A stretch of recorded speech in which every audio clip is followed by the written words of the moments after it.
पुरानी हवेली horror story. कहते हैं इस दुनिया में कुछ ऐसे राज हैं जो सामने ना आए तो ही अच्छा है। इस दुनिया में कुछ शक्तियां हैं जिन्हें हम देख नहीं सकते पर महसूस जरूर कर सकते हैं।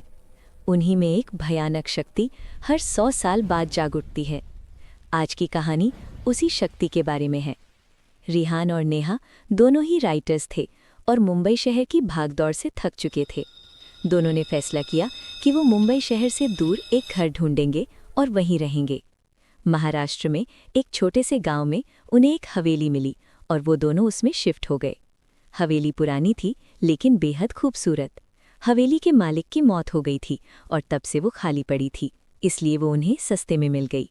सब कुछ अच्छा था, पर एक दिन जब रिहान अपना पुराना सामान अनपैक कर रहा था तब उसे बेसमेंट से एक आवाज़ आई।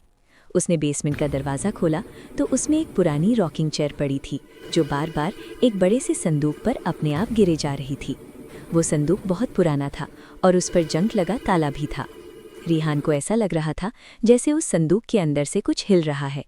रिहान ने उस संदूक पर लगे ताले को तोड़ दिया। जब उसने वो संदूक खोला तो अचानक उसे एक ठंडी हवा महसूस हुई। उसके अंदर लाल कपड़े में लिपटी एक गुड़िया थी जिसके नीचे एक किताब पड़ी थी और उसके कुछ पेजेस फटे हुए थे। उन पेजेस पर लिखा था, त्रिगोरी, छूना मत, ये गुड़िया आत्माओं को आकर्षित करती है। पर रिहान खुद को रोक नहीं पाया। उसने उस गुड़िया से वो लाल कपड़ा थोड़ा सा हटाया।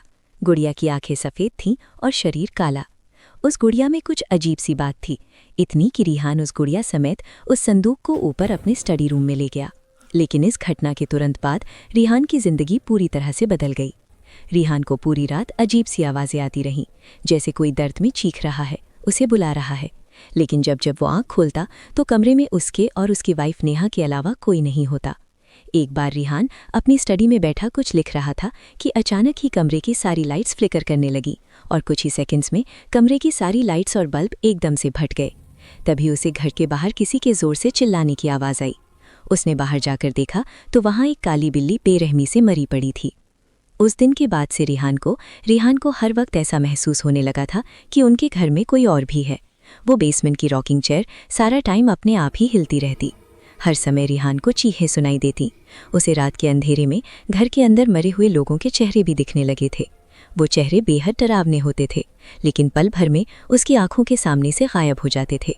रिहान को कुछ समझ नहीं आ रहा था, इसलिए उसने ये सारी बातें नेहा को बताई, लेकिन नेहा को उसकी बातों पर विश्वास नहीं हो रहा था।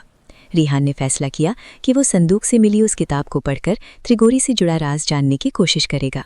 रिहान सारा टाइम उस गुड़िया और उन पन्नों को पकड़कर उन्हें डीकोड करने में लगा रहता।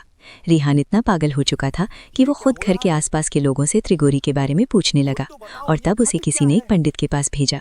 जब वो उस पंडित से मिला तो उस पंडित ने रिहान को कुछ ऐसा बताया जिसे सुनकर रिहान के रोंगटे खड़े हो गए। उसने बताया कि हर 100 साल में एक अजीब घटना होती है जब चैत्री अमावस्या, चैत्री पूर्णिमा और वैसाखी अमावस्या एक ही महीने में आते हैं और तब एक बहुत ही भयानक काली शक्ति जाग उठती है, त्रिगोरी। ये 3 रातें 100 साल में एक बार जब अप्रैल के महीने में आती हैं तो अपने साथ एक तबाही लाती हैं। 1 अप्रैल चैत्री अमावस्या से लेकर 30 अप्रैल यानी बैसाखी अमावस्या तक अप्रैल शताब्दी का सबसे खतरनाक महीना बन जाता है और इस पूरे महीने को कहते हैं काल त्रिगोरी। त्रिगोरी अपने साथ एक ऐसा कहर लाता है जो सब कुछ बर्बाद कर सकता है।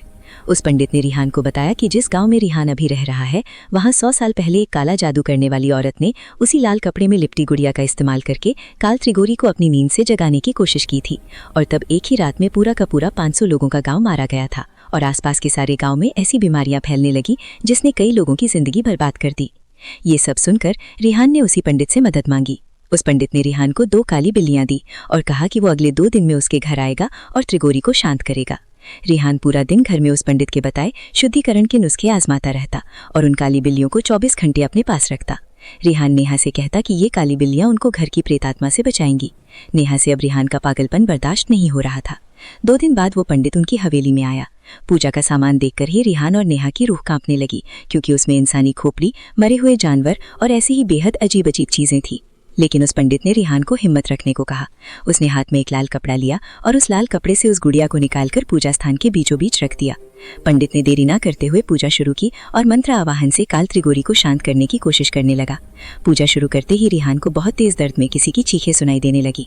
तभी रिहान और नेहा ने देखा कि गेट की दीवार के अंदर से एक बहुत ही डरावनी 10 फीट लंबी परछाई निकली है जो उनकी तरफ आ रही है।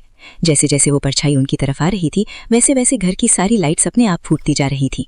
तभी एकदम से बहुत ही तेजी से दरवाजा खुला और वो परछाई घर के अंदर आकर हवा में कहीं गायब हो गई और तभी घर की सारी चीजें हिलने लगी। वो बिल्लियां आपस में एक दूसरे से इतनी बुरी तरह लड़ने लगी कि उन्होंने एक दूसरे को नोच काट कर मार डाला। नेहा को अपनी आंखों पर विश्वास नहीं हो रहा था। उसे लगा कि ये सब उस गुड़िया की वजह से हो रहा है, इसलिए उसने हड़बड़ी में बिना लाल कपड़े के उस गुड़िया को उठाया और उसे काट कर जला दिया। ये देखते ही वो पंडित कांप उठा। उसने बताया कि काल त्रिगोरी से ऐसे छुटकारा नहीं मिलेगा और बिना लाल कपड़े के उस गुड़िया को छूने की हिम्मत करके नेहा ने अपने पूरे परिवार को संकट में डाल दिया है और अब उन्हें मरने से कोई नहीं बचा सकता। वो पंडित पूजा को बीच में छोड़कर ही घर से जाने लगा। रिहान उस पंडित से मदद की भीख मांगता रहा, लेकिन वो पंडित इतना घबराया हुआ था कि उसने कुछ नहीं सुना और वो वहां से चला गया। रिहान और नेहा की उस रात बहुत बुरी लड़ाई हुई। रिहान उस पूरी रात सो नहीं पाया क्योंकि उसे बार बार वही 10 फीट लंबी परछाई दिख रही थी जो धीरे धीरे और ज्यादा डरावनी होती जा रही थी। अगली सुबह उसे नेहा की चिल्लाने की आवाज आई। वो उसके पास पहुंचा। तब नेहा ने बताया कि पिछली रात उसके माँ बाप के घर में आग लग गई और उसकी पूरी फैमिली उस फायर एक्सीडेंट में मारी गई। रिहान ने डर के मारे अपना सर पकड़ लिया। वो समझ गया था कि ये सब काल त्रिगोरी की वजह से हो रहा था। कुछ ही देर में उसे एक और खबर मिली। जो पंडित उनके घर पूजा करने आया था उसे भी किसी ने जंगल में बेरहमी से मारकर छोड़ दिया था। अब रिहान को कुछ समझ नहीं आ रहा था कि वो क्या करे। थक हार कर रिहान ने सोचा कि वो संदूक को भी जला देगा, लेकिन जैसे ही वो संदूक तक पहुंचा उसने देखा कि वो काली गुड़िया वापस से जुड़ गई है और वो संदूक के ऊपर बैठकर उसे देख रही है। तभी फिर से उसे नेहा की चिल्लाने की आवाज आई। जब वो अपने कमरे में गया तो उसने देखा कि नेहा के हाथ में एक चाकू है और उसके पीछे वही 10 फीट भयानक लंबी परछाई। नेहा रिहान को देखकर पागलों की तरह हंस रही थी। इससे पहले कि वो कुछ समझ पाता नेहा उसकी तरफ भागी। गांव वालों को कई देर तक उन दोनों की चिल्लाने की आवाजें आई। जब वो लोग उनकी मदद करने पहुंचे तो उन्होंने देखा कि हवेली खुली पड़ी है और हवेली की सारी दीवारों पर खून से काल त्रिगोरी लिखा है। जब गांव वाले हवेली की बेसमेंट में गए तो उनके रोंगटे खड़े हो गए क्योंकि वो दोनों पति पत्नी घर की बेसमेंट में बेजान पड़े थे। पुलिस की इन्वेस्टिगेशन में उन्हें रिहान के स्टडी टेबल पर उसकी डायरी मिली जिसमें उसने पिछले कुछ दिनों में जो कुछ भी उनके साथ हो रहा था वो सब लिखा था।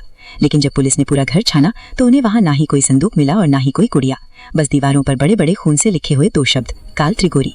दोस्तों, आपको क्या लगता है कि क्या है काल त्रिगोरी का रहस्य और क्या होगा जब वो 100 साल बाद वापस जागेगा?